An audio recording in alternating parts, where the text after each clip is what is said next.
Alright, Joski mga kabrando ko. Tara yun, nandini tayo sa Nostradam. Boss! Boss of Bearings! Dini ako kay Boss Nicky, ano? At napadayo tayo din eh. Bago na pala boss ang style lang yung shop, ano? Kailan mo pa pinagawa yan? Gabi lang, wala namin to. Ah. Reklamo ko. Ah. Ano ka, bossing? Basta? Ayan, si Boss Lawrence, oh. So, nandini tayo mga kabrando. Hindi na tayo nakataste at panay pamamutok ng tambutso. Papaayos natin kay Boss Nicky. Ano ba pipeline? JBT version 3, oh. May bang? Wala. Sana pinalagyan mo ng bang. Bang sensor? Lagyan natin. Okay, bahala ka. Okay, so nandito tayo mga kabrando para nga paayos natin na rin at para mapa-remap din ho kay Boss Nicky. Available na nga pala sa inyong remap, boss, ano? Ayan. Ayun, oh, mayroon silang dyno doon. May dyno na rin pala din mga kabrando. Okay, ikutan natin ang bagong shop ni Boss Nicky ho din eh. At itim na para mas lumuwang, boss, ano? Oh, mas lumuwang. Nandito na ang kanyang pang redegree ng mga pulley. Ayan, oh, nandiyan na mga kabrando. Okay, yan na ang bagong shop ni Boss Nicky. Lagyan mo natin ng bang. Lagyan natin bang. Ayun. Wala kasing bang sensor ang bilang ako ganito. Papalagyan natin ng bang. So may mga ituturo din sa atin si Boss Nicky para tayo ay malaman natin kung ano yung mga gagawin sa ating motor mga kabrando. I-educate niya tayo. Hindi, marami naman ako ting. Nasa waste na tayo. Bakit ako may layo? Ayun, anong i-waste nila? Notre Dame Motor Shop, yun lang. Yun, Notre Dame Motor Shop. Dinihore sa may Laurel, papasok sa gaso, no? Sa kanto. Oh, i-waste. Papabili natin ng bang. Ang unang gagawin.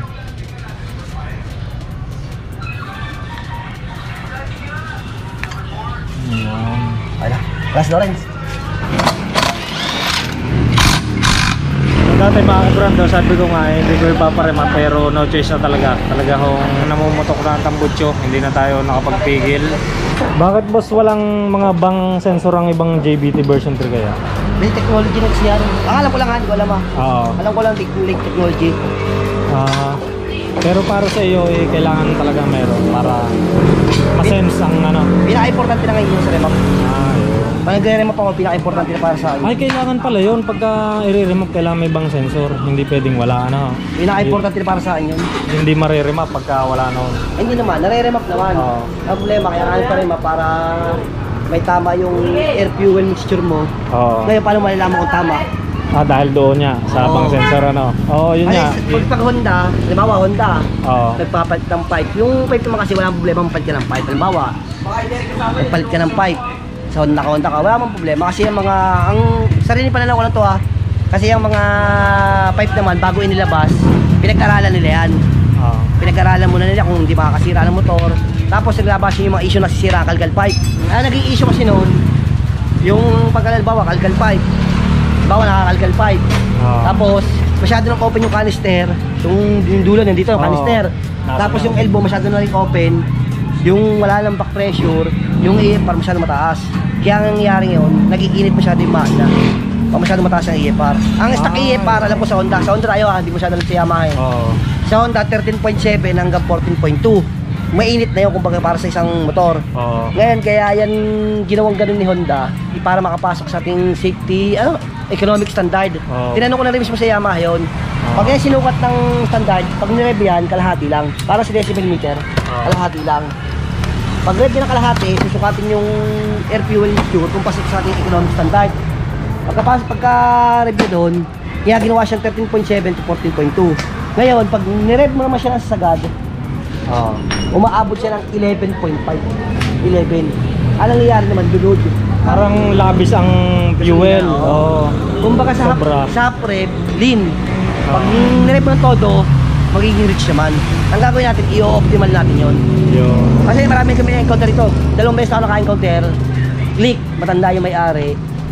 Sabi niya sa akin noon, bago pa yung click, wala pang 20,000 auto eh. Ang driving niya daw, laging ganyan na daw. Dahan-dahan. Half rev lang. Hindi siya iba rin sinagad. Half rev lang talaga, 15 na rev lang. Alam mo nangyari sa motor niya, Wala pang 20k auto palit block. Pakikita ko sa'yo mamaya yun kung paano nangyayari doon. Gagawin natin settings doon. Paano natin i-adjust yung fuel nan. Kumbaga yung AF part na yung pinakamalaga, additional lang yung power. Pero nung una boss hindi nagkakagayong gas, hindi namumutok ano? Hindi nagbabackfire. Siguro yung nung nag-adjust na nga ang kanyang ano? Air cleaner. Ano air cleaner? Ano yung... Malinis yan. Oo. Tsaka yung washable ga. Washable. High flow. Pero dyan sa Yamaha, bibihira naman ang nangyayaring ganun. Wala pa Pagka nagpalit ng aftermarket o nagpakalkal. Wala pa na-encounter. Wala pa. Talagang sa Honda, no? Mainit talaga ang Honda, no? Click talaga o kahit mga ADB or mga B3 lalo, B3. PCX. Click B3. Patindi. Basta lahat ng Honda kasi yung... Oo nga, dahil nung ginawa natin yung aking click bigat. Sinet pa ang panggilid tapos naka aftermarket nga lang yun, hindi kalkal. Siyempre aftermarket naman yan, pinag-aralan muna nila yan. Bago nila ginawa yan, hindi may dinesign na... hindi yung basta nga kakalkal. Pero hindi yung pangit ang kalkal. Ang problema nga lang, pag yung depende sa pagkakakalkal, bisa din sobrang open na, hinahabol yung ingay, ino-open na masyado, doon nagkaka-problema. Ilang beses sa amin naki-counter dito. Kanina meron, click, ay bit naman, umahagok.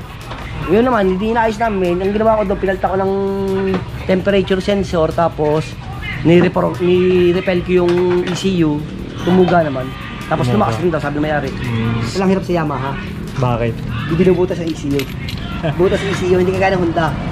Ay wala, talagang salpak lang ang wire. Salpak wire lang. Ito binubutas. Pero sa mga B3 na ganito, tsaka sa mga lahat ng Yamaha. lahat? Lahat ng Yamaha backdoor. Kumaya, kukulang ko pa ng ano pala dyan. Kukulang ko na ng pixel.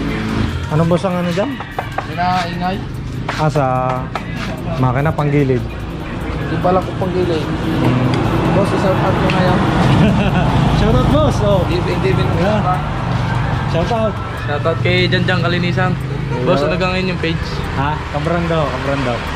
Shoutout kay Kristan, Kaag. Kay CJ. Kay CJ, Kaag. So boss, sa lahat ng files ng mga motor na pwedeng i-remap, meron ka na dyan? Available na yan sa Honda lahat? marami.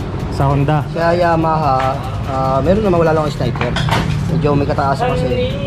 Ito yung stock file ng Honda Beat, ng Honda Click. Siyempre Honda Beat, uusapan natin lagi Una doon tayo sa limiter. Ang stock limit ng Honda ay 9.8. Ito ba? 9.8. Yan, binabago yan. Kadalasan ginagawa ko yung 11,000. So kung natin paalma kasi hindi man ang Honda re-rep natin. Sunod ito yung sinasabi ko. Ito yung fuel chart na tinatawag ng Honda Click. Yan, kita mo yung may mga number.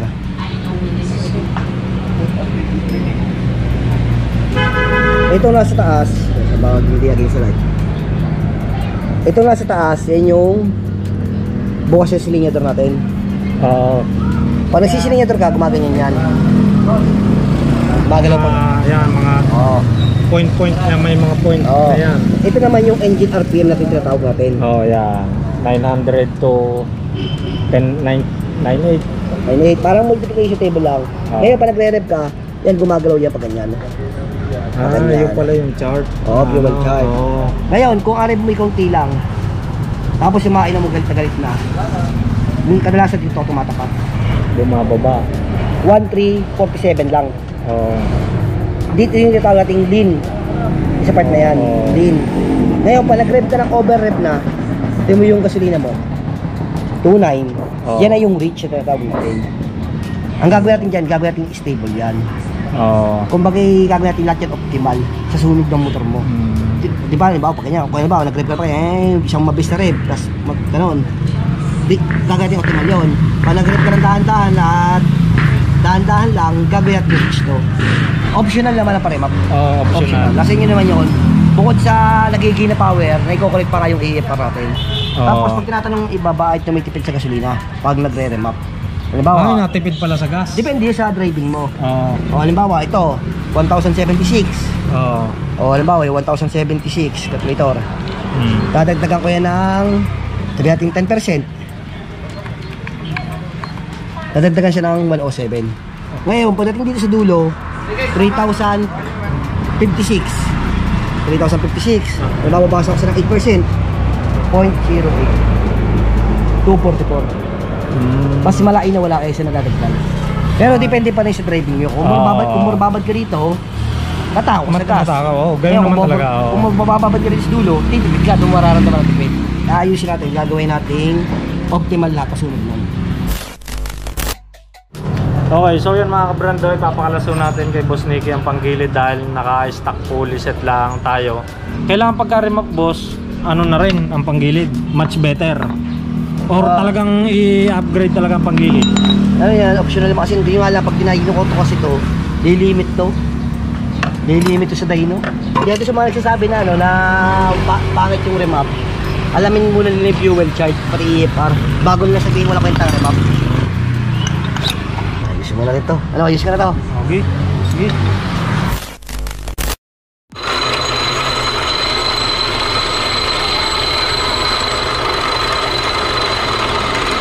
Flyball ramp boss, mayroong sukat talaga yan ng pagtatabas. Ano, para dapat sakto. Pwedeng okay naman lumuwag, huwag lang sobrang luwag. Ay yung pinaka ano niya, pinaka arko niyang pagganyan, may sukat yan ng pagtabas o wala? Ako meron ako sarili. Meron ka.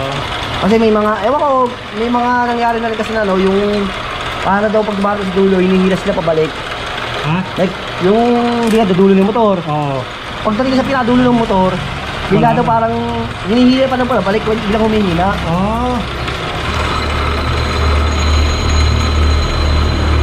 Meanwhile, alright, so yun mga kabrando, dumating na ating pipe at nalagyan na ng bang sensor. Okay, shatak mo na doon. Ha? Shoutout boss. Hey, shoutout. Shoutout po sa team Yan Mac dyan.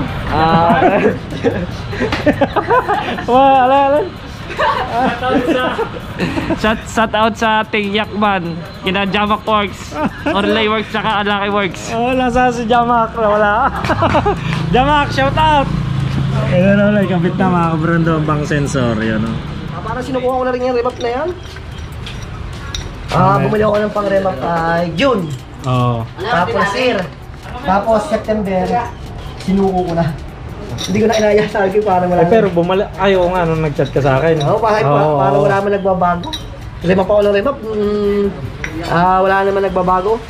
Tapos nung ano, yung binili ako ng pang remap, yung si Dians, pag may mga gustong bumili ng pang remap, diagnostic tools, PM nyo lang yun, napakabait nun.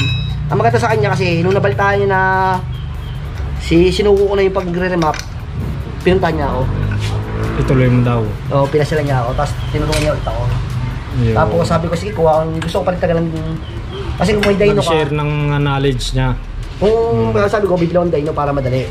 Para hindi ako kapa ng kapa. At least, dadagalo ko, nakikita ko may nagbabago o wala. Yun. Nung nakabili ako ng dyno, yan.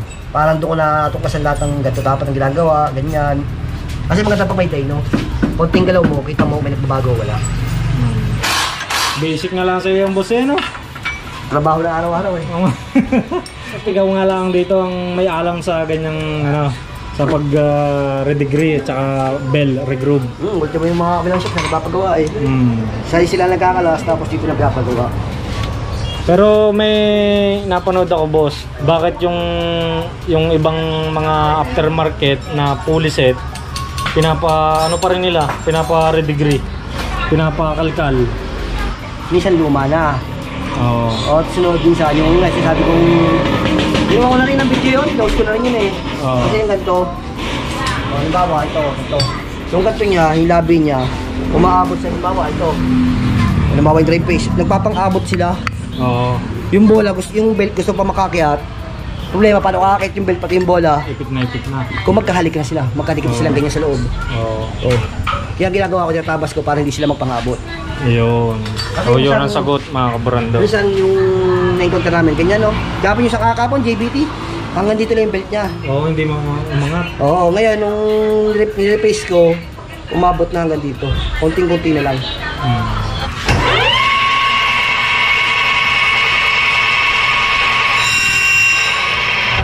Anong oras kayo boss mga nagsasara para alam din ng ating mga kabrando? Bali 7:30 AM to 6 PM. Bakit? Pag may mga ganun malalayo, pwede naman mo chat sa akin. Kasi ganun kadalas yung mga taga malayo, gabi napunta eh. Gaya nung muling taga-dasma. Hindi, minsan late ka na rin nagsasara. Kasi naabot ng mga alas 10 sa kasunod.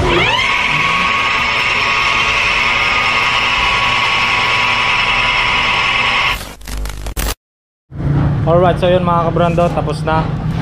Makakalkal ang ating pulley set yan. Kakabit na ni Boss Lawrence.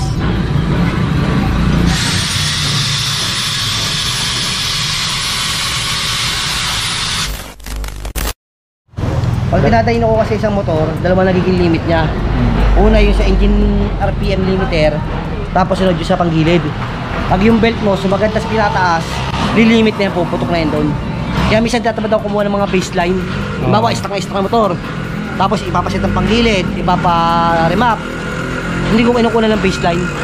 Kasi nangyayari dyan, bawa, stock na stock lahat. Ang nangyayari kasi dito, pag naglilimit siya, ang nagiging HP lang nakuha ko dito ay 11. Normal yung HP dito ay 14, 15 sa line ko. O kasi nga, naglilimit. Kasi yung yung plus 3 HP, yung plus 3 HP, di ba yung viral? Bakit? Bakit ba naging plus 3 HP yun? Kasi di ba nangyari kasi doon, tagpo dito, hindi nila pinakita yung limit, engine limit.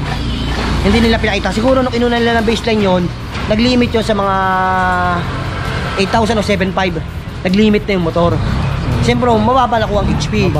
Ngayon, nung kinalkal yung panggilid, tapos nakatakbo ng mahaba yung panggilid mo, tumaas yung HP ng 3 plus 3 HP, pero yung RPM sobrang taas naman. O, di ba? Mahaba yung RPM, kaya mataas yung HP. Ngayon, kung dapat nung pinost nila yon, dapat pinakita rin yung RPM. O bakit yung panggilid nila plus 3 HP, tapos gumawa sila ng super stock na Aerox sa 10 NMAX 2.2 HP lang nadagdag. Ano yun, mas malakas na nadagdag nung ano.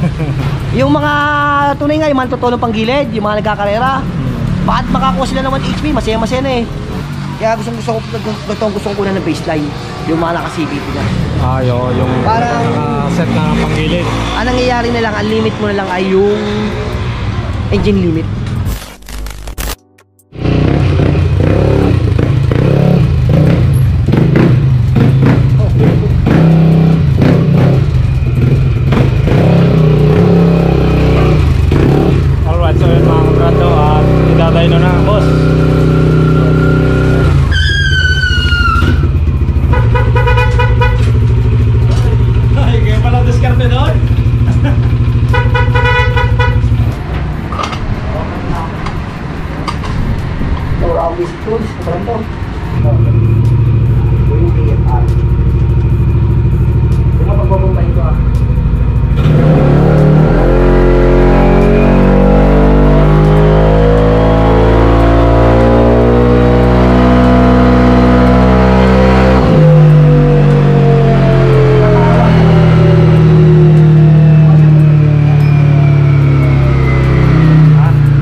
Pag 14 mainit sa makina.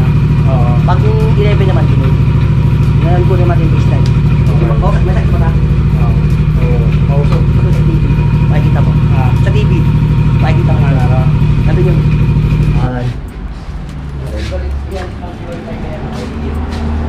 ito yung ating nating baseline. 13.313 HP. Baseline ka. Yan. Tapos third power 8.4. Tapos speed naman 120, 119. Ngayon, pag lapag mo sa kalsada, siyempre may pressure pa ng hangin. Tapos lubong siya yung hangin sa motor, nababawasan pa yan. Ayun mo napapalo mo ng 110 yan. Napapalo mo ng 110. Hindi po. Oh, mapapalo mo siguro mo siya ng 110, mapapalampas mo sa 120. Kung depende sa haba na ng kalsada. Oo. Yan, tingnan natin. Yan yung kumbaga hinta natin baseline. Kailangan pag niremap natin yan, malampasan natin yan. Oo. Lawrence, pala CCU. So yun, natanggal na ang ECU at ano yan boss? Binubutas. Wala, kailangan natin butasin talaga eh. Talagang pag sa Yamaha, bubutasin talaga yan. Yung sa ibang gagaling eh. Oo nga, bakit hindi na binubutas ano? Tinutusok lang pag Aerox B1. Kahit naman ako tagal ko na nagre-remap, hindi ko mahuli-huli. Hindi mo mahuli-huli, malay mo yan. Wala tayo. Gawa muna tayo ng bintay. Gawa muna tayo ng files. Okay. Ito sample lang to ah. Hindi ko pwedeng pakita lahat eh. Aerox and Max. Oh, yan. Yan lang papakita ko. Pero yung ano. Tapos yung malaga to, yung code. Hanap natin, BF6. Alright, so yun mga kabrando at ikakabit na uli ang ECU natin. At na-installan na ng panibagong files. Okay.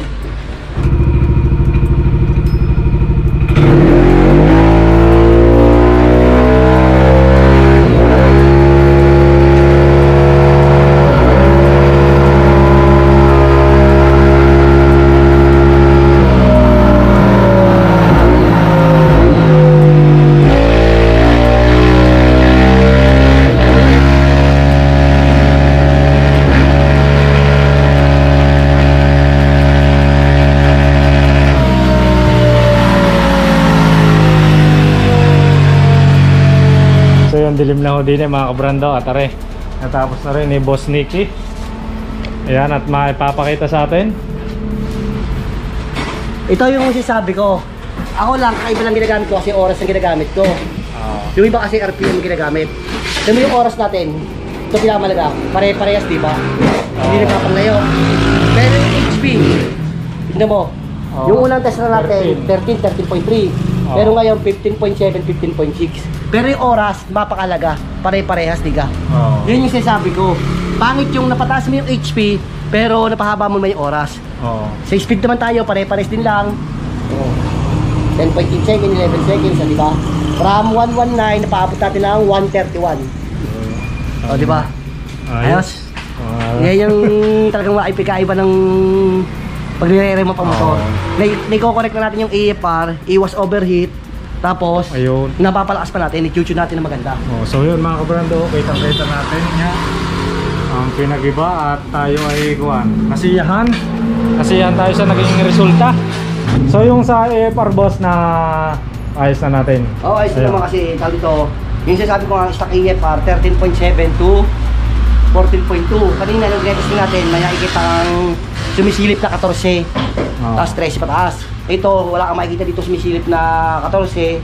Puro siya maintain sa 12.5 hanggang 12.8. Minsan may sumisilip na 13.2 pero wala namang which is normal, ayun na yung pinaka-optimal. Optimal. Pwede mo tingnan sa Google yung AFR chart. Tingnan nyo yung pinaka-ano. Kasi yung tawag dito, yung 13.5 pataas kasi ang tawag nila doon, best lean torque. Yung city driving yung tawag, tipid sa gasolina. Pero may power pa rin. Yung nga lang, mainit sa makina. Mainit. Parang yan nga, mga Honda Click. Ano, mga matitipid pero... Ito naman kasing Aerox, pag kinakabitan ng pipe, hindi masyado nagbabago ang AFR. Compare sa Honda. Na pag kinabitan mo talaga ng pipe, ang taas na pinagbabago sa AFR. Yung nga, isa yung gabi ko, kung hindi ka naniniwala sa remap, tignan mo na lang yung fuel chart. Ngayon, kung hindi ka naniniwala sa remap, kung hindi ka naniniwala sa AFR, tignan mo na lang yung power na binibigay ng remap. Diga. Kasi yung motor natin, ECU natin, tune niya si stock pipe. Hindi mo sinabi na maganda na pagta mo ng pipe yan eh, diga. Kung pagpilita mo ng pipe, sasabay ka talagang ano, hindi pwedeng plug and play. Yung sa mga nagtatanong kung saan pwedeng bumili ng pang remap at gusto mag remap, ilalagay na namin dito kung saan pwedeng bumili. Bibigay ko lang sa iyo, no? Pag gusto mong bumili ng diagnostic tools, yan MST para madali kang makapagawa ng motor ng FI. Tapos gusto mong bumili pang remap, sasabihin namin sa iyo kung sino pwede mong makausap. Ngayon, pag gusto mong bumili ng ganung dyno, bibigay din namin kasi yung seller. Kasi maganda dito sa dyno niya, realistic Yung iba kasing dyno, pinapaabot ng 170 kph. At tanong, umaabot pa sa kalsada ng ganon. Pero realistic to. Yan talaga. Yung tunay. Yung 130. mangyayari. Halimbawa, sa dyno ko, nag-131. I-minus mo lang yung salubong sa'yo ng hangin. Pati yung, ano ba yung kalsada, ahon, palusong, pantay. Ganun na lang i-minus dyan. Sabihin natin to, 131. Baka sa kalsada, patakbo mo yung mga 126. 125, gano'n. Ano na. Ngayon, kung mahaba ang kalsada, marireach mo yan. Depende rin sa haba ng kalsada. At least, realistic, malapit sa katotohanan. Hindi natin masyadong pinapakita sa dyno na sobrang lakas ng motor. Pagdating na sa kalsada, ayaw, kaya sila nagsasabi na, boss, parang wala namang yun. At least, doon ang ibig sabihin. Kaya maganda itong dyno na to. Realistic at hindi sikat. So yun mga kabrando, alam niyo na kung saan kayo pupunta. Basta Rima. Kay Boss Nicky. Boss Nicky lang malakas.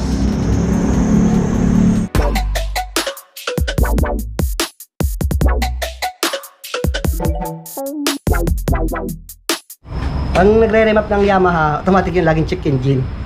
Hindi ko alam kung sa mga nagpa-remap po, ano to, dali sa speedometer. Kasi speedometer ng Yamaha nasa harapan. As wala sa likod. Ang umiikot na gulong lang, likod lang. Kaya nangyayari, pag sa Yamaha, pag umaabot na siya ng 9,000 RPM, pero walang speedometer reading, namamalya. Di mo, minsan may mapalya akong testing, di ka? Di ka? Yun. Kaya ito, walang problema to. Basta... Ibig sabihin, pagka pinatakbo na natin yan sa kalsada, automatic mga Ayaw. Wala nang dati pagkalala. Ayaw.